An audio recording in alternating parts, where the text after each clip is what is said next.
আক্রান্ত হয়।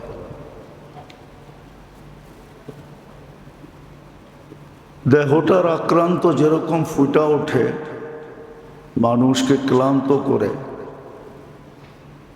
খুব কম মানুষ পাওয়া যাবে দেহের রোগে, আত্মার রোগে, ভিতরের রোগে আক্রান্ত হলে শরীরে ফুটা ওঠে না, ব্যথিতও হয় না, বিদায় সজাগও হয় না। এরকম অনুভূতিওয়ালা মানুষ লাখের ভিতরে একজন পাওয়া যাবে কিনা সন্দেহ। যেমন একটা উদাহরণ দিলে দেখা যাবে, মসজিদ বড় মুসল্লি থাকবে, এক হাদিসে আছে মসজিদ বড় মুসল্লি থাকবে, খচ মসজিদ বড় মুসল্লি, কিন্তু খুজুওয়ালা একজনও থাকবে না। নামাজ যে খুজুর সাথে পড়া, এই অনুভূতিটাও কারো ভিতরে আসবে না যে আমার ভিতরে খুশু নাই, আমার ভিতরে খুজু নাই, একাগ্র চিত্ততা নাই আমার ভিতরে, এই অনুভূতিটাও আসবে না। কেননা এটা দেহের ভিতরে কোনো প্রভাব ফেলে না, তো এই জন্য দেহের মালিক কোনো সজাগ হয় না। ঠিক শরীরের রোগে মানুষ সজাগ হয়, একটু মাথা ব্যথা, একটু দাঁত ব্যথা, একটু কান ব্যথা, একটু হাত ব্যথা, একটু পাও ব্যথা, একটু অস্থিরতা, ঘুম পর্যন্ত উড়া যায়, সারা রাত্র ছটপট ছটপট করে। কেননা এটা শরীরের উপরে প্রভাব পড়তেছে, বিদায় সে সজাগ হয়ে বসে আছে। তদ্রূপ মানুষের ভিতরেও রোগ হয়, আত্মায়ও রোগ হয়, কিন্তু আত্মার রোগের প্রভাব শরীরে পড়ে না, বিদায় কেউ সজাগ হয় না, ভাবেই না। অথচ বড় বড় রোগ হয়, এরকম বড় বড় রোগ দুনিয়াতে যেরকম কিছু রোগ আছে যেটার অ্যান্সার নাই, যেমন ক্যান্সার, নো অ্যান্সার। ক্যান্সার রোগের কোনো উপশম নাই, আরোগ্যতা নেই, মেডিসিন এখনো 100 আসে নাই। ক্যান্সার যে সে ভাবে একদিন না একদিন আমি মরে যাব, আতঙ্কের ভিতরে 24 ঘন্টা থাকে। অথচ হাদিস পর্যালোচনা করলে দেখা যায় দুরারোগ্য রোগে যে মারা যায় তার জন্য শাহাদতের সওয়াব মিলে। এত বড় পুরস্কার মিলে, তারপরেও অস্থির। কিন্তু ভিতরের রোগ যখন হয়, আজকের পটভূমিতে এটি বোঝা যাইতেছে যে মুসলমানের কাছে কোনো জিনিসের কমি নাই। পর্যালোচনা করলে দেখা যাবে মুসলমানকে আল্লাহ এত দিছেন যে মুসলমানের কাছে রাখার জায়গা নেই। যদি মুসলমানের কাছে রাখার জায়গা থাকতো তাহলে আপনি আমাকে যুক্তি দিয়ে বুঝান মুসলমানের টাকা কেন বিদেশের ব্যাংকে যেত? বিদেশের সমস্ত বিদেশি ব্যাংকগুলা মুসলমানের টাকা দিয়ে ভরা। সুইস ব্যাংক কাদের টাকা দিয়ে ভরা? যত নামি দামি ব্যাংক আছে সব মুসলমানের টাকা দিয়ে ভরা। আল্লাহ তো মুসলমানদেরকে কোনো অভাব দেন নাই। একটা যুগ ছিল অভাবের, মানি আমি, কিন্তু এটা কোরবানি যারা করার তারা করে চলে গেছে। বাপ বড় কোরবানি করছে, কিন্তু ছেলে এখন প্যারাডো চালায় না, নাই এরকম? চলেন আমরা আজকেই দেখি আমরা যতটুক চলাফেরার বাহন ব্যবহার করি, আমাদের বাপ চাচারা কি এর 100 ভাগের 1 ভাগ করছে? তাহলে কোরবানি যারা করার তারা করে চলে গেছে, কবরে চলে গেছে। আমরা এখন সচ্ছলতার যুগে আছি, তারপর মুসলমানের এই দুরবস্থা কেন? আর্থিক দিক দিয়ে তো মুসলমান কম না, অনেক উচ্চাঙ্গে। আর্থিক সচ্ছলতা যতটুকু মুসলমানের আছে, যতই উন্নত উন্নত উন্নত বলুক, অতটুকু সচ্ছলতা কারো জীবনে নাই। খালি রাস্তা সুন্দর, বাড়িঘর দেখতে সুন্দর, হ্যাঁ বাড়িঘর দেখতে সুন্দর, এটাই মনে হয় আমাদেরকে আকৃষ্ট করে, ঠিক না? জানতো আপনি উন্নত দুনিয়ায় কোন বেটায় বাড়ি বানাইছে লোন নেয় নাই? ও তো লোনের পাহাড়ের নিচে চাপা পড়া, লোনের পাহাড়ের নিচে চাপা পড়ে আছে। যা কামায় সিংহবাগ। আমাদের দেশের তো নিম্নমানের চাকরিজীবীও মাসের শেষে টাকাটা নিজের হাতে গুনতে পারে। কম হোক বেশি হোক, এটা গণাও একটা কি আনন্দ, ঠিক না? জান না উন্নত দুনিয়ায় কেউ টাকা গুনতে পারে কিনা? যান ঘুরে দেখা আসেন। ওর টাকা তো ব্যাংকের অ্যাকাউন্টে যায়, যে যে পাওনাদার তার কাছে অটোমেটিক চলে যায়। সে তো কোনোদিন টাকা গয়নাও দেখতে পারে না। আপনি তো 5,000 টাকা গয়না দেখতে পারেন যে 5,000 টাকা পাইলাম। টাকা গণারও একটা স্বাদ আছে, নোট চোখে দেখাও একটা স্বাদ আছে। ওরা তো কোনোদিন স্বাদ দেখে না। জিজ্ঞাসা করেন কারো আত্মীয় স্বজন বিদেশে থাকলে, উন্নত দেশে থাকলে, উন্নত আমেরিকা, কানাডা, অস্ট্রেলিয়া, ইউরোপ, জিজ্ঞাসা করেন ওকে, ও গয়না দেখতে পারে কিনা। তো যেটা বুঝাইতেছিলাম, আজকে মুসলমানের এই দুরবস্থা কেন? শরীরের রোগ নিয়ে সবাই সজাগ, কিন্তু ভিতরে যে আক্রান্ত, এটা নিয়ে কেউ সজাগ না। আর সজাগ না হওয়ার কারণও বলছি, কেননা আত্মার রোগের প্রভাব শরীরে পড়ে না, শরীর দিয়ে ফুটা ওঠে না, শরীরকে ভেদ করে না। হ্যাঁ, দেহের রোগ শরীরের উপরে আক্রান্ত হয়, শরীরকে ভেদ করে, শরীরের উপরে প্রভাব পড়ে। এই জন্য হইতে দেরি, চিৎকার দিতে দেরি করে না। আক্রান্ত হইতে দেরি, চিৎকার দিয়ে আন্দার করতে দেরি করে না। কিন্তু ওই লোকটাই দেখা যাবে আত্মায় আক্রান্ত। শরীরের রোগ তো হাজারো আছে, আগেও বলছি এখনো বলতেছি। হাজারো রোগ আছে, হাজারো না। মুসলমানের মাথা ব্যথায় যেই সোয়াব পায়, মাথা ব্যথায়, মাথায় যখন ব্যথা হয় আর ওটার উপরে সবর করে আল্লাহ আল্লাহ করে যে সোয়াব পায়,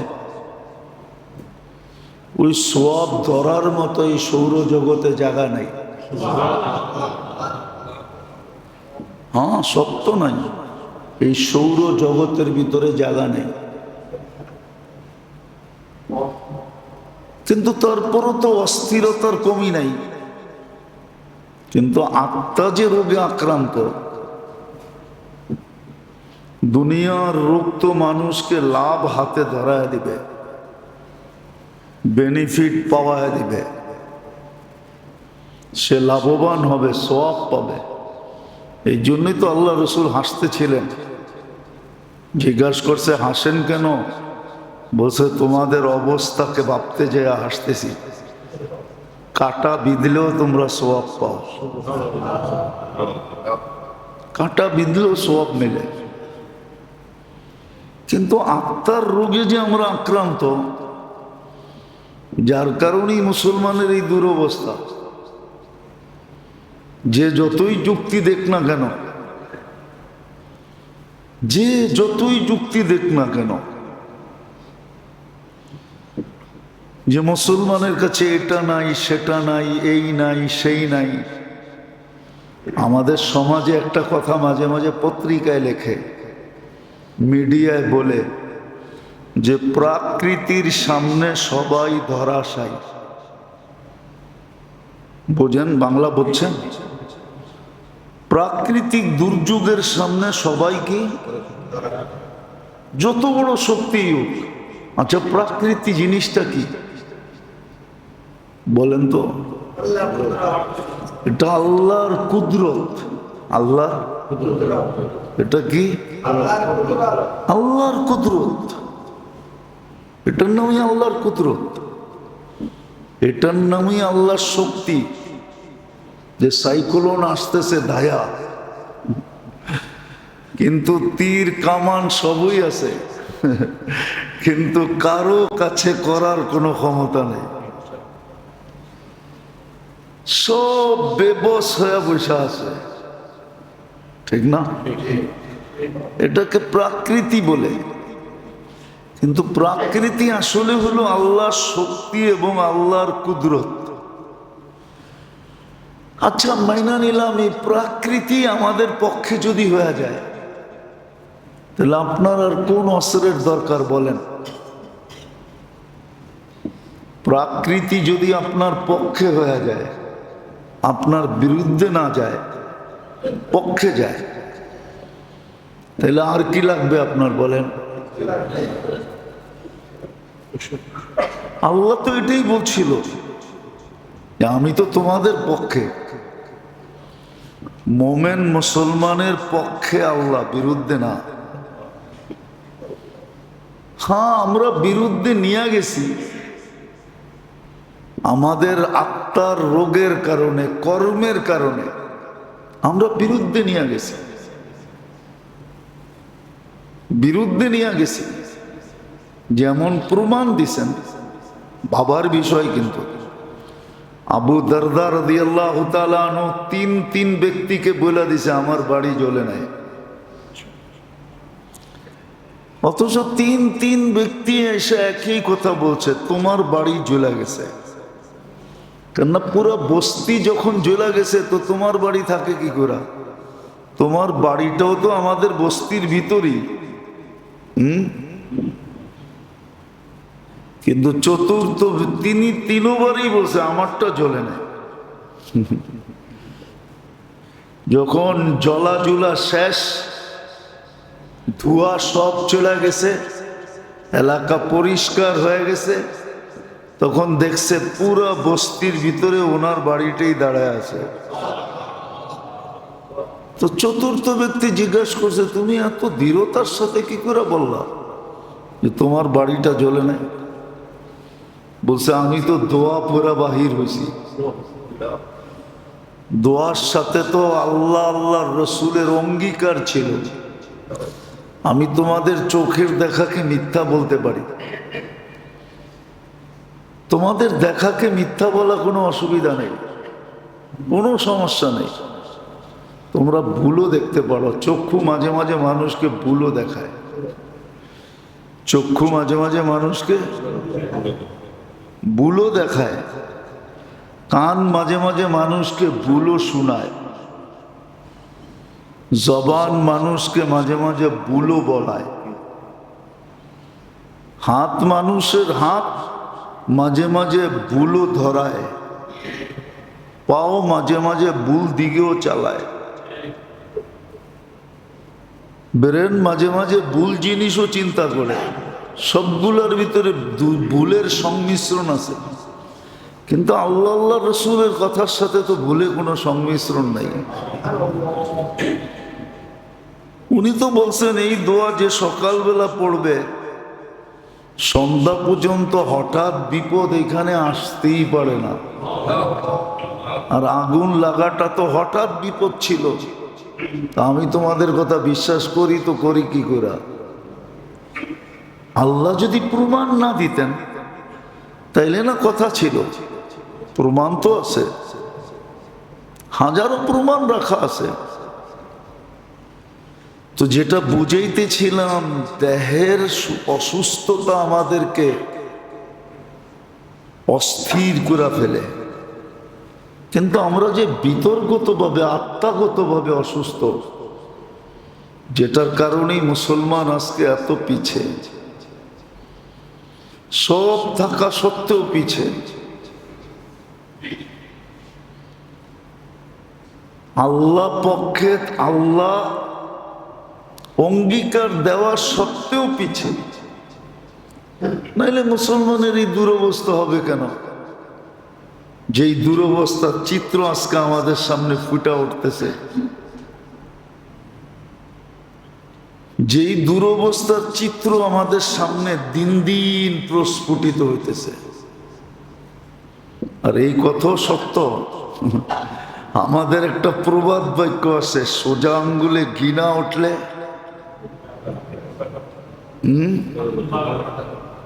বলেন না, আল্লাহ একটু বলে দিছে সোজা যদি না চলো তাহলে তোমাদেরকে বেকা আঙ্গুল দিয়ে চালাবো। এই প্রবাদ বাক্য আল্লাহ বলছে, শুধু মানুষ বলে নাই যে সোজা আঙ্গুলে ঘৃণা উঠলে বেকা আঙ্গুল দিয়ে উঠাবো। কি মুখে না মানলে হাত দিয়া মানাবো, একটু আল্লাহ বলে দিছে ইল্লাম ইয়াতুবু ফাআনা তাবিবুহুম। সোজা হয়ে যদি না চললা তা আমি বেকা করব, বেকা করব। কেননা এটার পিছনে একটা কারণ আছে। হ্যাঁ, তোমাদেরকে জন্ম দিছি নিষ্পাপ, অঙ্গীকার বন্ধুর সাথে লজ্জিত করব না। বন্ধুকে কিয়ামতের দিন লজ্জিত করব না। বিদায় বন্ধুর সামনে যাওয়ার আগে যতটুক সম্ভব তোমাদেরকে ওয়াশিং মেশিনে ওয়াশ করব, ওয়াশ করব, ওয়াশ করব তোমাদেরকে। এই জন্য মুসিবত দুই তিন কারণে আসে। একটা তো মুসিবত কারো উপরে আসে মর্তবা বাড়ানোর জন্য, পদ বাড়ানোর জন্য, পদ বাড়ানোর জন্য মুসিবত আসে। হাদিসে সুস্পষ্ট আছে, মুসিবত সকালে উঠে আল্লাহকে জিজ্ঞাসা করে কোথায় যাব? ইলা আইনা আতাওয়াজ্জাহ, আমি যাব কোন দিকে? তা আল্লাহ বলে ইলা আউলিয়া ই, আমার বন্ধুদের কাছে যা, আমার আপন মানুষের কাছে যা। তো মুসিবত বলে আলা ইলা আদাইক, আপনার দুশ্মনদের কাছে যাব না? আল্লাহ বলে না। তো মুসিবত হাক্কা বাক্কা খাওয়া যায়, আশ্চর্য হয়ে যায়, এটা আবার কেমন কথা? যাওয়ার তো কথা দুশ্মনের কাছে, পাঠাইতেছে বন্ধুর কাছে। তো মুসিবত জিজ্ঞেস করে কেন? তা আল্লাহ বলে ইন্নী উরিদু আন উআযযিবাহুম, দুশ্মনদেরকে আরো শাস্তি বাড়ায়া দিতে চাইতেছি। এই জন্য তুমি ওদের কাছে গেলে বেনিফিট দিতে হবে, বিদায় বেনিফিট দিতে চাই না, লাভ দিতে চাই না। বলছে বন্ধুদের কাছে কেন যাব? বলে দুই কারণে। ইন্নী উরিদু আন উতাহহিরাহুম, একটা হলো আমি ওদেরকে পবিত্র করতে চাই, এটা হলো প্রথম কারণ। বেকা আঙ্গুল, এটার নামই বেকা আঙ্গুল, আমি ওদেরকে পবিত্র করতে চাই। আচ্ছা বলেন তো সত্য করে, করোনার সময় যতটুকু আল্লাহ আল্লাহ করছেন, বলেন আজকে ওর 100 ভাগের 1 ভাগ করেন? হ্যাঁ না, সবাই মনে হয় মানে নাই। করোনার সময় যতটুকু আল্লাহ আল্লাহ করছেন যেন করোনা না হয়, ঠিক না? দোয়ার ছড়াছড়ি ছিল, প্রত্যেক মসজিদের সামনে করুণার দোয়া লেখা। এখন কোন মসজিদের সামনে করুণার দোয়া লেখা নেই, আছে নাকি? প্রত্যেক বাড়ির গেটে করুণার দোয়া লেখা, এখন কারো গেটে করুণার দোয়া লেখা নেই। অথচ এই দোয়া তো আজীবন পড়ার জন্য দিছিলেন, শুধু করুণা হওয়ার জন্য দিছিলেন নাকি? হ্যাঁ, আল্লাহুম্মা ইন্নী আউযু বিকা মিনাল বারাসি ওয়াল জুযামি ওয়া মিন সাইয়্যিল আসকাম। এটা তো সারা জীবন পড়ার লেগে দিছিলেন, যে ডেলি সকাল বিকাল পড়ো। কিন্তু করোনার সময় যতটুকু আল্লাহ আল্লাহ করছি, আচ্ছা বলেন বিপদে পড়লে যতটুকু আল্লাহকে ডাকে, বিপদ সেরা গেলে এতটুকু ডাকে নাকি? অথচ আল্লাহকে ডাকা তো উচিত ছিল 24 ঘন্টা, ঠিক না? কেন 24 ঘন্টাই তো নেয়ামতের ভিতরে ডুবা আছি। যদি 24 ঘন্টা আমার উপরে নেয়ামত বর্ষিত না হইতো, এই জন্যই তো এক জায়গায় বড় আক্ষেপে বলছেন, শব্দটা আল্লাহর জন্য শোভনীয় না, কিন্তু আমার কাছেও দ্বিতীয় শব্দ নাই, জানা নাই, হয়তো ডিকশনারিতে আছে। আল্লাহ বড় আক্ষেপের সাথে বলা যেতে পারে, বড় ব্যথা নিয়া, বড় দুঃখ নিয়া, যদি এগুলো আল্লাহর জন্য একটা শব্দ শোভনীয় না, বড় আশ্চর্যান্বিতার সাথে আল্লাহ বলতেছেন,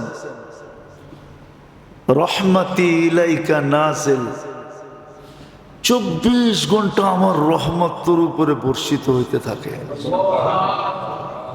ও মাসিয়াতুকা ইলাইয়া সাঈদ, আর 24 ঘন্টা তুই আমার দিকে নাফরমানি পাঠাইতে থাকিস। তারপরে আল্লাহ জিজ্ঞাসা করছে, বল তোর বিবেক কি বলে, এটা কি ঠিক? আমি 24 ঘন্টা রহমত পাঠাই। 24 ঘন্টা আল্লাহ আল্লাহ বলার অভ্যাস করা দরকার ছিল। উঠতে আল্লাহ, বসতে আল্লাহ, খাইতে আল্লাহ, লইতে আল্লাহ, চলতে আল্লাহ, ঘুমাইতে আল্লাহ, উঠা আল্লাহ, সব জায়গায় আল্লাহ আল্লাহ বলা দরকার ছিল। কেন 24 ঘন্টা রহমত নাযিল হইতেছে, নাহলে আপনি সুস্থ বসে আছেন কি করে? আরে সুস্থ আপনি বসে আছেন কি করে? হাজারো জিনিস শরীরের ভিতরে দেখানো যায়, একটু বাইরে গেলে মাথা নষ্ট, একটু কইমা গেল মাথা নষ্ট। মনে করেন যাদের ডায়াবেটিসের রোগী, ওদের সুগার বাড়লেও মাথা নষ্ট, কমে গেল। আপনি যে বাড়েও না কমেও না, এই মেশিনটা আপনার শরীরে কোন জায়গায় ফিট করা? এই মেশিনটা যদি বিজ্ঞান বানাইতে পারতো, তাহলে তো আমার শরীরও ফিট করে দিত নতুন একটা। বলবো আল্লাহর দেওয়াটা অকেজো হয়ে গেছে, অকেজো হয়ে গেছে দিত, সুগার কন্ট্রোল নাই। আপনারটা যে কন্ট্রোলে আছে, এই মেশিনটা কোন জায়গায় ফিট করা? ডাক্তারদেরকে জিজ্ঞাসা করেন তো, যে এই মেশিনটা কোন জায়গায় ফিট করা? হাড্ডির কোন জয়েন্টের কোন পয়েন্টে ফিট করা? হাড্ডির কোন জায়গায় ফিট করা? রগের কোন রগের ভিতরে ফিট করা? বলুক ডাক্তারি দুনিয়া, বলুক আমাকে কোন জায়গায় ফিট করছে। হ্যাঁ হ্যাঁ, আপনার ভিতরে একটা সিস্টেম আছে, বুঝবেন কিনা জানি না, তারপরও বুঝাইতেছি। আমাদের ভিতরে রক্তের দুইটা সেল আছে, একটা হলো হোয়াইট সেল আর একটা হলো রেড সেল। হোয়াইট সেল যখন কমতে থাকে আর রেড সেল লালটা যখন বাড়তে থাকে, তখনই ডাক্তাররা ধরে নেয় বনমেরু করে। বনমেরু, এই টেস্টের নাম হলো বনমেরু, যে এর ব্লাড ক্যান্সার হলো কিনা। যখন দেখবে প্লাটলেট কমে গেছে, হোয়াইট সেল কমে গেছে, কমতেছে, দ্রুত কমে গেছে। 1.5 লক্ষ সবচেয়ে নিচে, উপরে 4.5 লক্ষ পর্যন্ত হতে পারে। 1.5 লক্ষের নিচে যখন চলে যায় তখনই ডাক্তারের ভিতরে চিন করে ওঠে, রুগীর কানে কানে বলে, অভিভাবকের কানে কানে বলে, রুগীর কানে কানে না। সন্দেহ লাগে কোনো ব্লাড ক্যান্সার হলো কিনা। বলেন তো এই মেশিনটা কোন জায়গায় শরীরে ফিট করা আছে? ডাক্তাররা বলুক, যারা কিছু ডাক্তারি জ্ঞান রাখে ওরা বলুক, ফুল প্রফেসরকে নিয়ে আসেন ও বলুক যে কোন জায়গায় মেশিনটা লাগানো আছে যেটা হোয়াইট ব্লাড সেলকেও সমান রাখে, আবার রেডটাকেও সমান রাখে। কোথায়? কোনোদিন যদি প্রযুক্তি হয়, হয়তো আমরা থাকবো না, হইলেও হইতে পারে, তখন দেখা যাবে মেশিনটা কিরকম হয়, কত দাম হয়, কত বড় হয়, সেট কোন জায়গায় হয়, শরীরে কতটুকু ফাইরা ঢুকাইতে হয়। তো মেরে দোস্তো, মেরে ভাইও, মেরে আজিজো, 24 ঘন্টা কিন্তু রহমত আপনার উপরে নাজেল হতেছে। বিদায় আমি ভুগতেছি ডায়াবেটিসে, আর আপনি দিব্যি আমার সামনে 1.5 কেজি 2 কেজি খায়া ফেললেন। এক মাত্রা বাড়লো না, একটু 1 নাম্বার বাড়লো না। 5-এর থেকে 6 হইল না, 6-এর থেকে 7 হইল না, 7-এর থেকে 8 হইল না, 8-এর থেকে 9 হইল না। হইলেও যদি তো আধা ঘন্টার জন্য হবে, তারপরে আবার নিচে নেমে চলে আসবে জায়গাটা জায়গায়। এই যে আপনার ভিতরে 24 ঘন্টা ফিট ডায়াবেটিসকে কন্ট্রোল করে রাখতেছে, আপনার রক্তের কণিকাকে কন্ট্রোল করে রাখতেছে, আপনার আয়রনকে কন্ট্রোল করে রাখতেছে,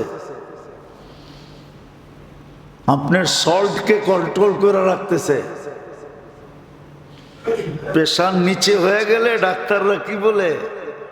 আরে বলেন না, তাড়াতাড়ি একটা স্যালাইন খায়া ফেলেন, ঠিক না? কেন? ওটার ভিতরে লবণ আছে, চিনি আছে, লবণ আপনাকে প্রেশার বাড়ায় দিছে। আপনার ভিতরে যে নরমাল রাখলো কোন মেশিন দিয়া? সারা দিন তো আল্লাহ আল্লাহ করা দরকার ছিল। আমি তো 2-4টা দেখাইলাম, 200-400 দেখানো যায় এই শরীর ভিতর থেকে। এটাকে ফাইরা আপনাকে সামনে খুলা ধরা যায়। ভালোবাসার কথা মনে ওঠে, এই জন্য ধরে না, অপেক্ষা করে। কি করে? কি করে ধরে না? আপনি বলবেন অপেক্ষা করতে গিয়ে পাইলেন, আমি হাদিস দিতেছি, ইয়াবসুতু ইয়াদাহু লাইলান হাত্তা ইয়াতুবা মাসিআন নাহার। রাত্রে হাত প্রসারিত করে বসে থাকে, যেন দিনের নাফরমান নাফরমানি করে ফিরে আসে, দিনের নাফরমান তওবা করে ফিরে আসে।